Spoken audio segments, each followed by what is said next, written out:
This is one of the scariest stories I've ever read. It was posted 10 years ago on Reddit by an account called A Writer Named Williams. It was on the subreddit called Let's Not Meet. The story is called Poker Face. So sit back, relax, and enjoy this very scary story. This happened in Antioch, California. It was around 2 a.m. I was at a friend's house, safe and warm, sheltered suburbia. We were having a lot to drink, chit-chatting, enjoying ourselves, of course. When you're having fun, time hits the fast-forward button, and those few minutes turn into an hour. I had too much to drink. My friend has a bit of an abrupt bedtime, so I had to dodge out early, still intoxicated. I felt too shameful thinking I'd be asking too much to stay in his house to sleep off the drunkenness. I suppose he was either too rude or too drunk to consider it himself.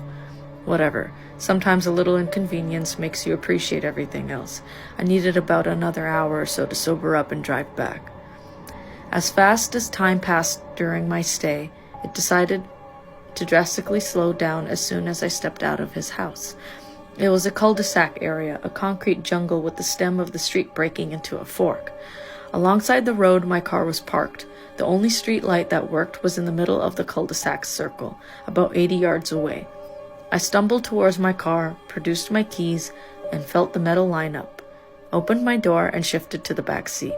Because this was a dark, strange, and unfamiliar neighborhood, I took the leftover newspapers and a sweater in my back seat to cover myself up.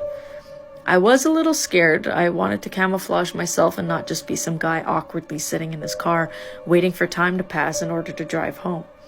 I couldn't fall asleep. The uncomfortable feeling of a cheap backseat bed enshrouded in darkness didn't make the chance of slumber easier. It felt too ominous, and of course my mind began to wonder. I thought of worst-case scenarios, like how the police would shine their lights on me through the window, or a drunk driver hitting my car, and... Wait. In the distance, about 100 yards away, I hear footsteps approaching.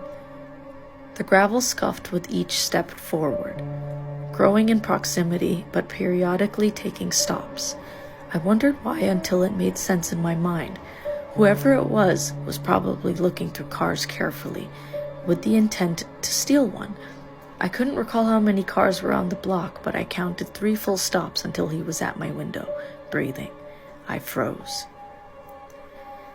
There was no more than 1 foot between us. The car encapsulated me as I lay hidden beneath backseat clutter, forming myself into an object, trying my hardest to be unnoticeable, unmoving, and simply not there. "I see you," said a 40-plus-year-old man in a perverse baby talk. I imagine when you were playing hide and seek and one of your friends tricks you into coming out, he said it in that tone of voice, as if baiting me, like he was questioning whether the clutter in the back seat was just clutter or a person. I didn't want to move or check the window. I remained clutter. Give me an Academy Award. My body reacted by minimizing my breathing so much that I felt paralyzed. I dare not to look. My eyes fixated on the back of the passenger seat. I didn't blink, I didn't move, I didn't breathe. My heart was pounding so hard it shook my body with each throb. He circled around the car. My ears didn't fail me. I heard the steps. I felt like I was part of the car. I could feel him touching the trunk as he carefully pressed down on it, as if to test the alarm, as if to test me.